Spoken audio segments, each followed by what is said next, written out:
Welcome to the introduction to contracting in everyday life. What I'm going to do is I'm going to go over three main points. I'm going to talk about why you need it, how to apply it, and my own personal experience in using contracting in my everyday life. Now, because of legal reasons, I have to tell you, I'm not a lawyer. This is solely for entertainment purposes.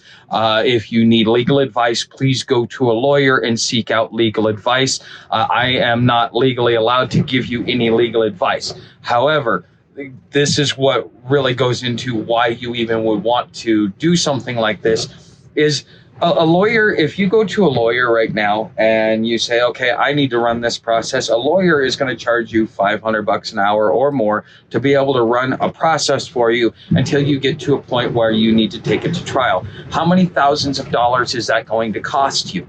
Whereas if you learn how to be able to do the process yourself, when you get to that point when you actually need a lawyer because you want to go into trial or you need them to run a process that you're really not familiar with, then you have all of your paperwork in order. It saves you thousands of dollars and actually gives the lawyer meat and potatoes and something to go with. Your lawyer is probably going to be a lot happier with you because you did a lot of the groundwork for him, so that all he has to do is just go in and get some sort of resolution. Okay, so that is part of why you would want to even do something like this. So how are you using this in your everyday life? You can use this in anything from writing your own contracts, because I did that when I was in business. When I had two houses, I wrote my own contracts, my own rental agreements there, and I made sure that I tailored it to myself and what it is that I wanted.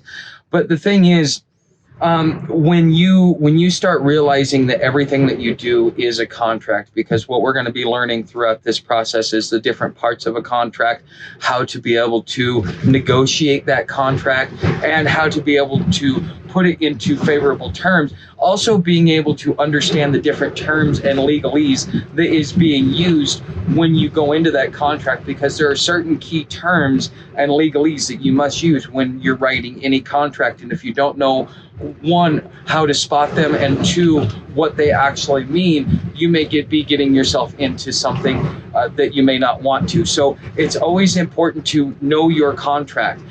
There are rules of law. There's plenty of jurisprudence where it says that, it was in the contract. If you didn't read the contract, that's on you, not on me, the company. So wouldn't it be important that you know some of the basics, navigate yourself through anything from a end user agreement all the way down to a business contract, down to you want to give somebody a personal loan. How do you do that and make sure that you are able to protect yourself? These are all the different things that you're gonna learn. So how do you apply this?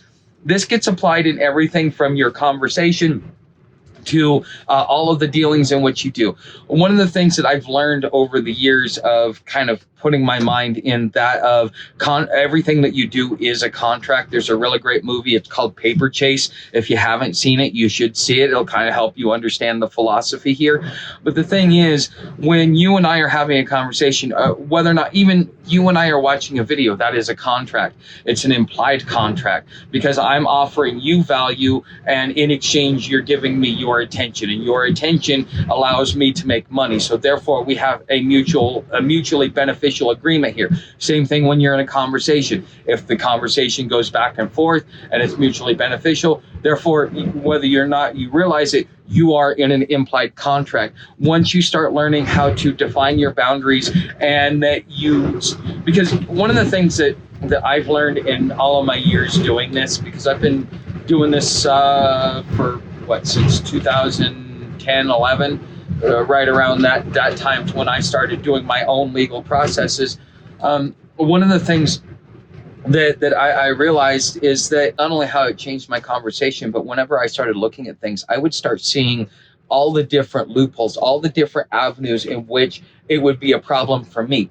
And so therefore, once you start being able to see that, because you're able to see cause and effect, if I leave this vulnerability open, then that allows this person to do this. What is my dispute resolution? If I have to dispute this person, do I even want to go through the dispute resolution with this person?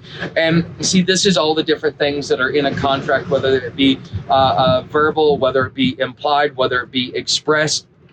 It doesn't matter how your contract is enforced, okay, or how your contract is written. If you understand what it is that you're reading and you can actually make a more informed decision, it will help keep you from getting into situations that could be compromising. Like, let's say the adjustable rate mortgage. Let's say the all the different conundrums that we're seeing in society.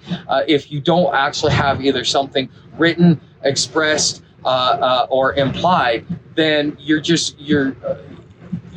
not going to, you're going to have a hard time enforcing it. Okay, but this is part of what it is that you're going to learn here.